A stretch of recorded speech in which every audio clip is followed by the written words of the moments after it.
B.5, dividing rational numbers. To divide rational numbers, use the same rules as dividing integers. That means if the signs are the same, the answer is positive. If the signs are different, the answer is negative.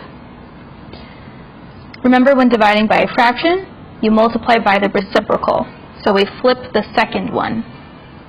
So if we evaluate negative 8.4 divided by negative 3.6, I know the answer is going to be positive because they are both negative.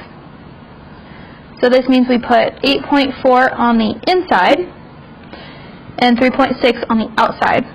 I need a whole number on the outside, so I move the decimal over however many times it takes to make it a whole number here.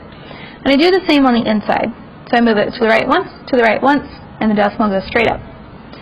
36 goes into 84 twice, which makes 72. Subtract, and you get 12. Add a 0, bring it down. 36 goes into 120 3 times.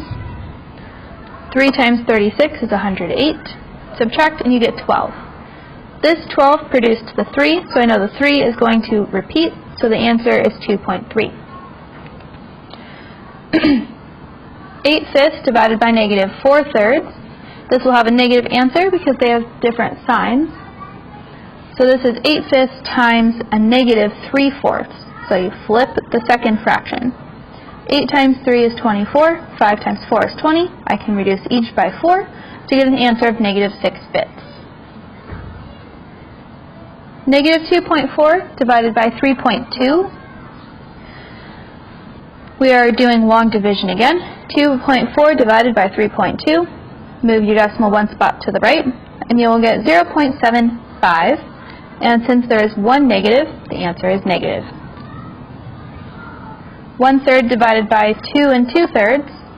Change the 2 2/3 to an improper fraction, and then we multiply by the reciprocal.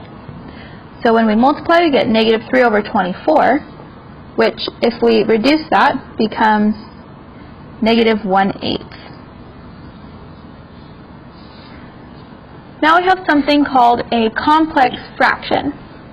This is when there is at least one fraction in the numerator, denominator, or both of a fraction. This means a fraction in a fraction.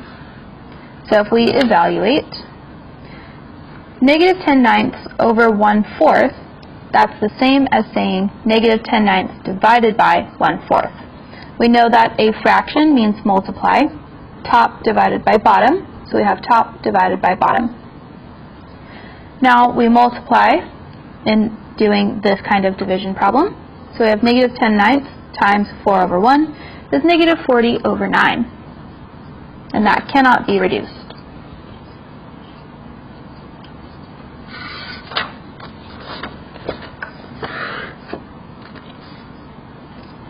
Here we have negative 3/8 divided by negative 1/6 plus 1. This negative 3/8 is being divided by the entire denominator, and so we have to put parentheses around this denominator to show that it is the 3/8 is divided by everything. In order to add negative 1/6 plus 1, this 1 needs to be changed into a fraction with denominator 6. So then I have negative 1/6 plus 6/6.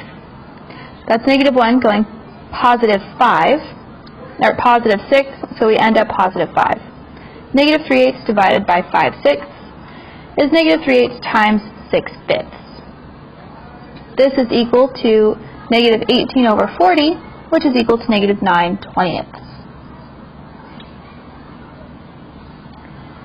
And now we have negative 1 2/3 multiplied by negative 3/5. All divided by 1/3 squared. So the entire numerator is divided by 1/3 squared.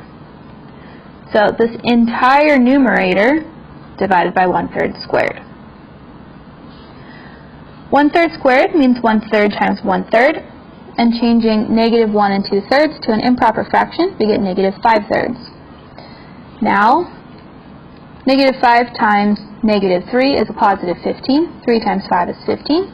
Divided by 1/3 times 1/3 is 1/9. This is 15/15 times 9/1, which is 9.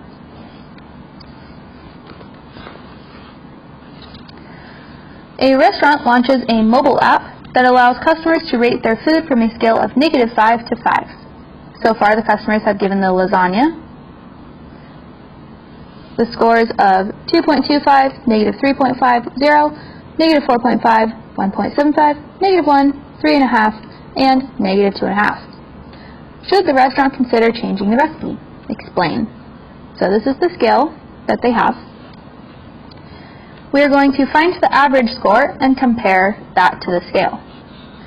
The average means finding the sum of all the numbers divided by how many. So if we add up all the scores and divide by how many scores we have, we get -4/8, which is -1/2, which we could rewrite as a decimal of -0.5. So that lands in this right below the mediocre scale. So since the average is below mediocre at 0, which is the middle, the restaurant should consider changing the recipe.